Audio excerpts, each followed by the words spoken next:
I'm Marco Mediolaro. I'm a professor in the Pontifical Catholic University of Rio de Janeiro. I have a Bachelor in Mechanical Engineering. I've been studying mechanical engineering for maybe 20 years. And I did my master's in Brazil as well, my PhD in the US in robotics. And I loved robotics. And I've been working with robotics, but not building robots, mostly controlling robots until 2003 or so, when I started competing in combat robot competitions. And this, I got a real taste of it.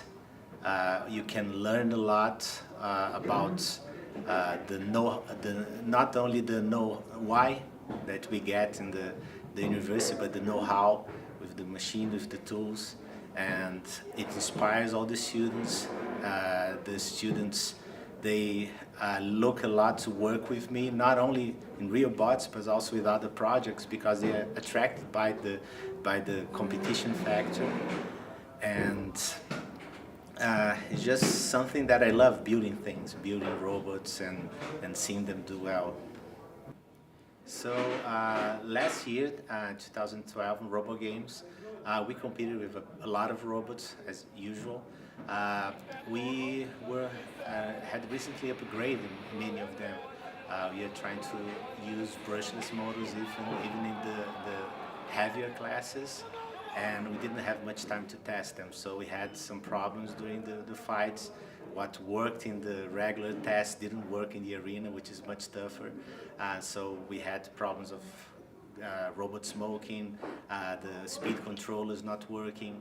And this year we were able to get, for instance, Toro Maximus, which are a heavyweight, used to live here in the US. For the first time we took it back to Brazil so we could work on it, and that makes a huge difference, because if you only have a week to work on the robot, that's not enough. You need much more than that, and unfortunately it's too heavy to keep bringing it back and forth from the US to Brazil, but this time we made this effort and it paid it off. We are now working with the brushless motors and they look great. We're still going to see how they do in the arena.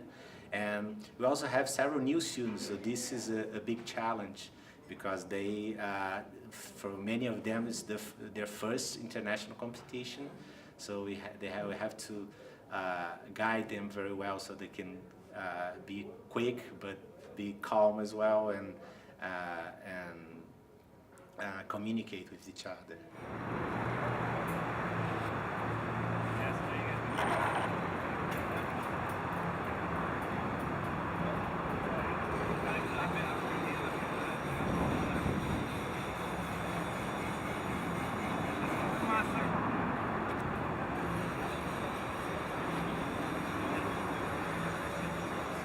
Well, TechShop is really a lifesaver, because every year we have to finish our roads before we travel, but many times we need to finish some parts here. Sometimes we have to buy parts here in the US, so we need to arrive here 1 week earlier to work on them. And we used to work in a hotel, that's just impossible. And if you want to machine everything, it would be really impossible. Just assembling, it's not good enough. So when we arrived here in TechShop, everybody was so amazed, because this was like their playground. Every kind of machine they wanted to, it was available for them. They got free space to do anything they wanted. They could see people doing totally different things. They learned a lot of things that were not even remotely related with robotics as well. And we were able to actually work on the robots even in a way with a much more productivity than even in our university, because here we have so much space and so many people, expert people that could also advise us, and it's a wonderful exchange of experiences here. This year we have brought our robots. Basically, we're competing in every combat class. And also for the first time, we're going to compete in the humanoid classes. We have our solar robots, which we're competing for the second time. We improved them. We still have some work to do because we are improving our weapons of Toro and Toro Lights. We're building new drums for them, so we still have some work here to do. But we have tested much more than last year. We are aiming, hoping to get some medals in these classes, and hopefully even the heavyweight class, which is one of the most sought after medals from us. We've got a silver medal in the heavyweight class a few years back, and that was the best we could achieve in the heavyweight. It's a really tough class. No, it doesn't have the largest number of robots, but it's a really tough one. So we think that this year we have a good chance of winning them. And we're also excited about the new categories. We're going to be testing our humanoid robots as well, and it gets a lot of media attention. It's amazing how the TV teams, the TV programs, they like them. They like to show them. So we got a lot of work to do.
Innovation is the key for success.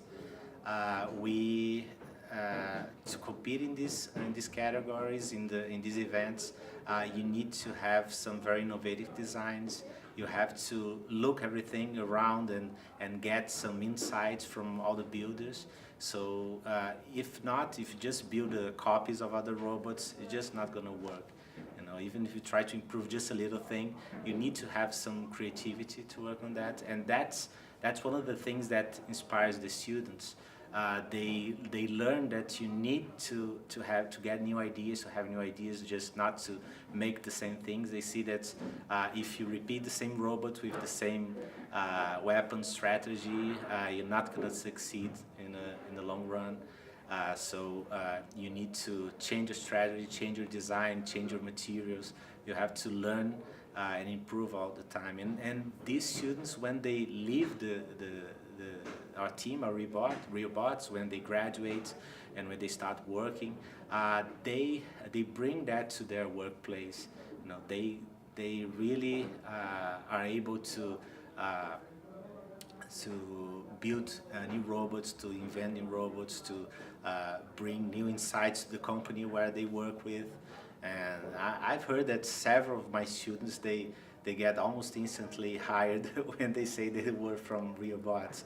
And that's because they know that not only know know why because of the university, but know how of the hands-on, and because they know that they must have some creativity to be in a successful team.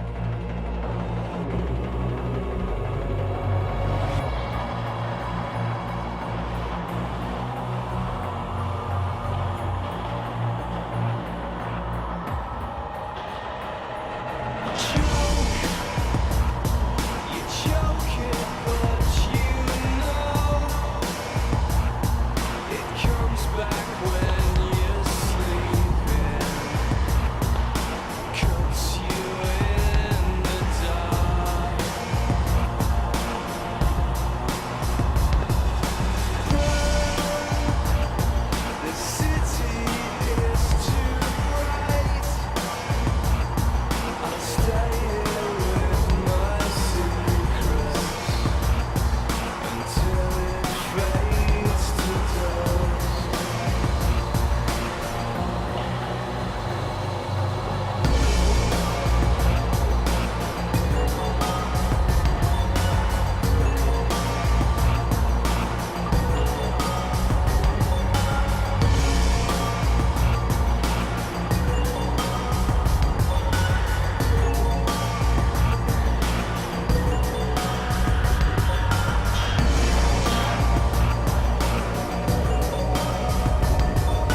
few things that really motivate me competing and working with RioBotz and trying to teach how to build robots.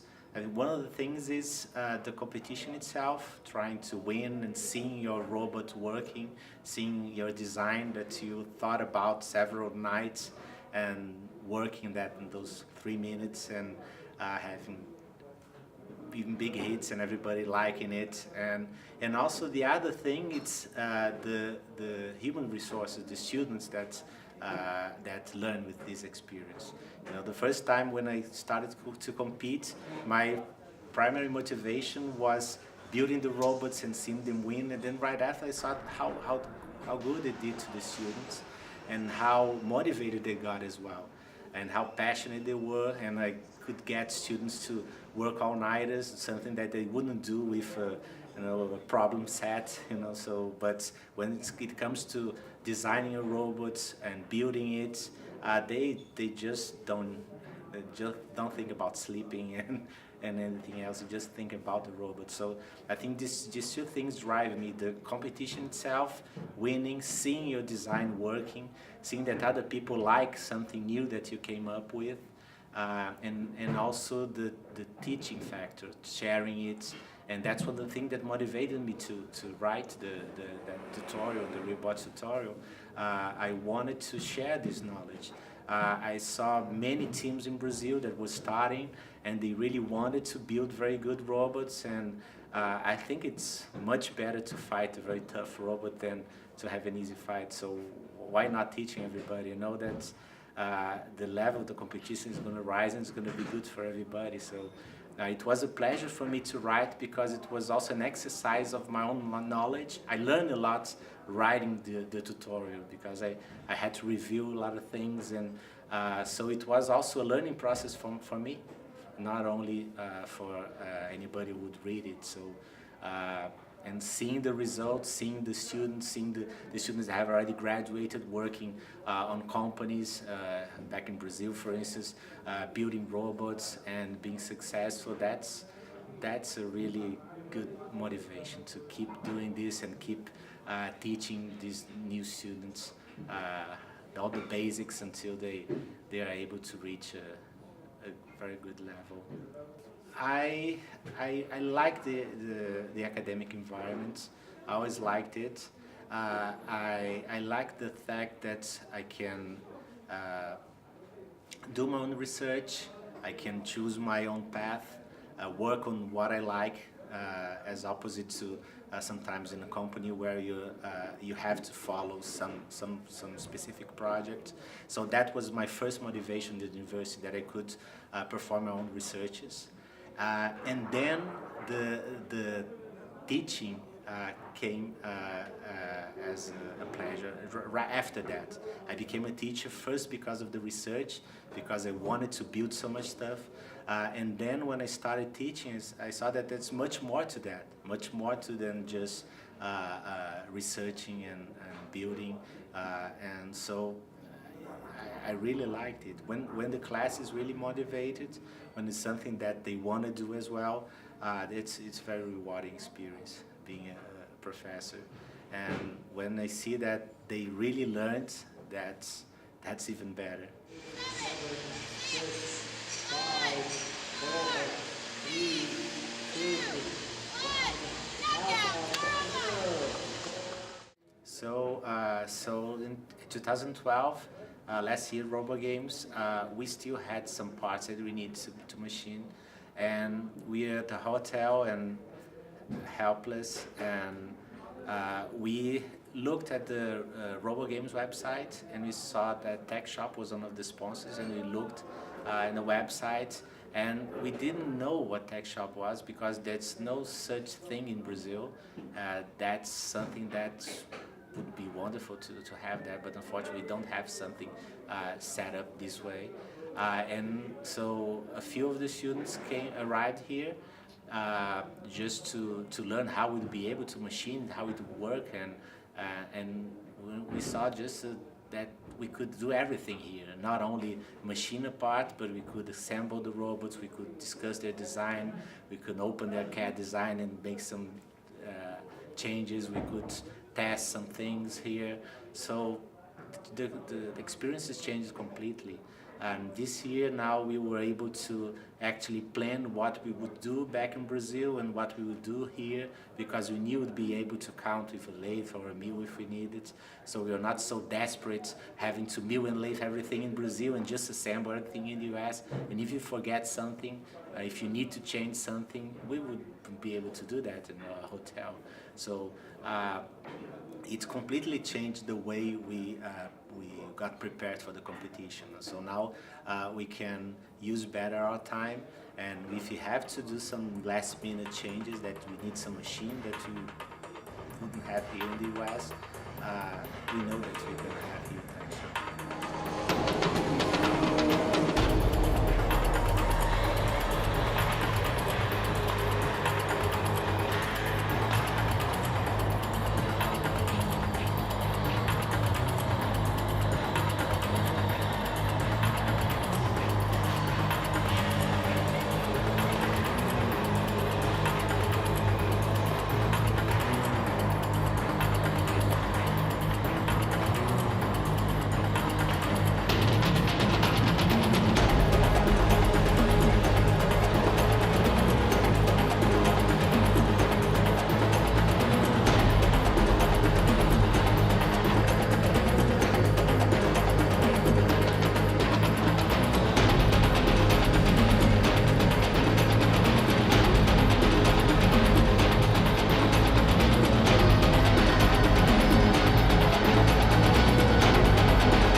I think that competitions such as RoboGames, for instance, they are so good for students, for engineers, because they give a motivation for them to invent things, to build things. So it's another motivation to use your creativity, and knowing that you have a tech shop to work on that, that's a perfect combination. So a competition, you have an objective, and you have the means here at tech shop. So I really wish that we could have more and even more competitions out there, because you motivate from students, from kids to grown-ups, to people from companies and techies and everybody you could imagine. So since I learned about robotics competition, I think a lot of the ways I did things in my university and how I would attract students and how I would interact with students, it changed a lot. I would interact much more now in the lab, and because now we do not have only some projects, some we don't have only graduate student projects. We can have also undergraduate students working, because you get so many events in such competitions that you can build from a simple robots that high school students or middle school students could build to very complex ones with intelligence that would be the work of master students or so. So I can get to a much broader range of students now with these competitions and with the means of building these robots. I'm Marco Meggiolaro from Team RioBotz, and I'm a very happy TechShop member.